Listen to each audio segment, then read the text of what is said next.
Yo gang, what's up? It's me Fauzi and welcome back to my channel. Gimana nih kabar kalian semua geng? Semoga dalam keadaan sehat, happy dan bahagia selalu dalam menjalani kehidupan kalian.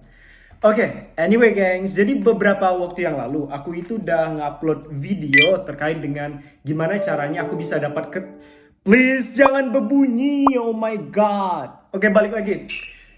Jadi beberapa waktu yang lalu aku itu udah upload video nih geng, terkait dengan gimana sih caranya aku bisa dapat kerja di Eropa. Nah, setelah aku upload video itu banyak kali nih teman-teman yang nge-DM dan komen di YouTube nanyain, Ji, gimana sih caranya supaya bisa buat CV yang baik dan benar, dan sebenarnya apa sih yang ditengok oleh HR ketika nge-review CV kita itu? Gengs, jangan khawatir. Sebenarnya aku tuh mau kali ngasih pendapat aku terkait dengan gimana cara buat CV yang baik dan benar dan poin-poin apa aja sih yang paling krusial dalam CV tersebut. Tapi gengs, di sini aku mau buat something yang A little bit different. Nice. Jadi beberapa waktu yang lalu aku tuh udah berhasil nih geng ngumpulin 5 HR dari 5 perusahaan besar yang ada di Indonesia dan yang ada di Asia.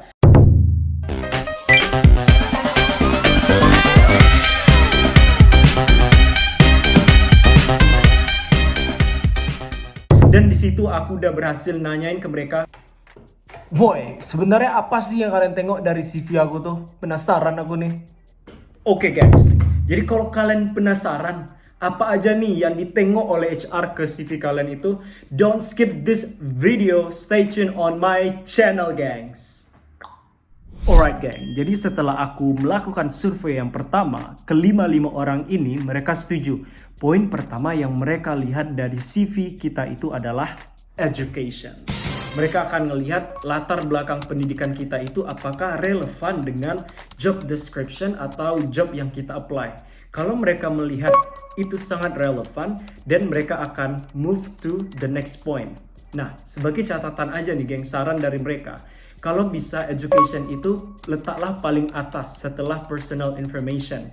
Dan kalau bisa juga education itu yang jurusan yang kalian ambil itu dibuat bold. Nah, untuk education cukup paling tidak cukup di universitas aja atau SMA. Kalau kalian mau tampilkan SMA, jangan pula sampai kalian tampilkan TK, SD, SMP. That's not really important. Nah, geng, sebagai informasi juga, jadi ada beberapa company di Indonesia itu yang masih mementingkan dari universitas mana sih kalian berasal. Jadi di beberapa company itu lebih memberikan privilege atau prioritas kepada top 5 or top 10 universities in Indonesia. Jadi beruntung kalau kalian berasal dari top 5 or top 10. Jadi setelah kalian buat jurusan, kalian boldkan juga universitas kalian dan GPA. But the question here, kalau kayak kita-kita nih yang gak berasal dari top 5 or top 10, gimana? Jangan khawatir. Nah, kita move ke next point yang kita bisa tonjolkan kalau kita nggak berasal dari top 5 or top 10. Oke guys, the next point yang diperhatikan oleh HR after your education experience, mereka itu akan melihat pengalaman kerja dan pengalaman organisasi kalian. Nah, di sini ada beberapa hal yang mereka tekankan. Yang pertama, pastikan kalau kalian mau apply kerja, pengalaman kerja kalian sebelumnya itu relevan dengan pekerjaan yang akan kalian ambil. Itu yang pertama, relevansi. Yang kedua, terkait dengan urutan pekerjaan, pastikan urutannya itu dari yang paling baru ke yang paling lama. Jangan kebalik seperti itu. Terus yang ketiga, pastikan juga untuk job desk atau deskripsi pekerjaan kalian itu spesifik. Nah, banyak kejadian nih tim-tim teman-teman HR kita banyak menemukan orang itu hanya menyebutkan nama pekerjaannya aja tanpa mendetailkan lagi apa yang mereka lakukan. Sebenarnya yang menjadi poin yang membuat HR itu penasaran dan tertarik untuk nge-interview kalian itu dia yang ada di detail dari job description kalian. Jadi usahakan ketika kalian buat job desk itu detail yang menarik. Yang menarik itu gimana sih? Maksudnya pertama, pekerjaan kalian di job desk itu ngapain aja didetailkan. Misalnya let's say I used to work as a digital marketing consultant. Nah, di situ aku buat helping client in creating Google Ads account, helping client to improve their ads, kayak gitu dijelaskan. Dan kalau kalian punya number, that would be better. Kayak misalnya Dalam satu hari aku itu handle lebih dari 10 atau 20 klien bisa disebutkan. Dan yang terpenting lagi, kalau kalian punya achievement, kalian boleh point out kan di sana. Karena itu akan menarik hati HR untuk menghubungi kalian juga. Jadi hal itu yang harus diperhatikan di job description. Nah, gengs, kemudian timbul pertanyaan nih, terutama bagi teman-teman kita yang baru tamat kuliah atau fresh grad. Kan aku punya pengalaman kerja nih, gimana dong? Nah, jangan khawatir. Kalau kalian belum punya pengalaman kerja dan kalian baru kali tamat kuliah, kalian bisa point out kan your organizational experience, itu yang pertama. Dan yang kedua, pengalaman magang, internship. Jadi kalian bisa point out kan dua hal ini. Nah, geng, setelah HR ngelihat dari pendidikan, pengalaman kerja, dan pengalaman organisasi kalian relevan, mereka itu akan pindah ke skill. Nah, di skill ini usahakan sebutin semua skill yang kalian punya, terutama skill-skill yang relevan dengan pekerjaan yang kalian apply. Contohnya, misalnya aku mau lamar kerja di bidang finance.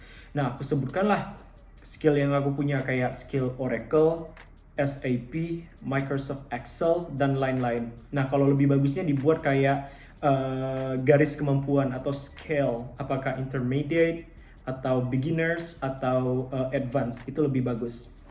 Sebagai informasi juga nih gengs, terkait dengan skill.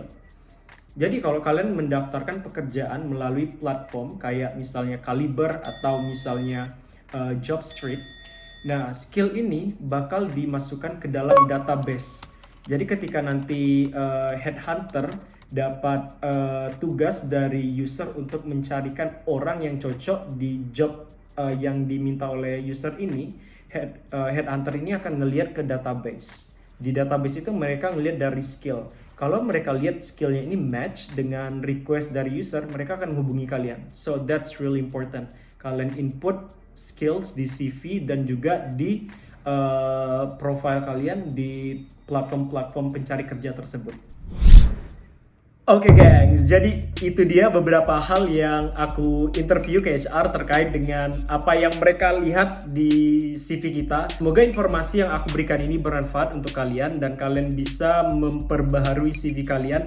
Dan semoga juga dengan video ini kalian bisa dapat kerja karena memperbaharui CV kalian. Aku bahagia kali kalau kalian bisa dapat kerja karena video ini. Dan kalau kalian misalnya ada kritik, saran, atau tambahan terkait dengan informasi yang aku berikan tadi, boleh diinformasikan di kolom komentar. Dan aku juga mohon maaf nih kalau ada salah-salah kata dalam video ini. Oke, kalau begitu, see you on the next video. Don't forget to like, subscribe, or share this video. See you guys!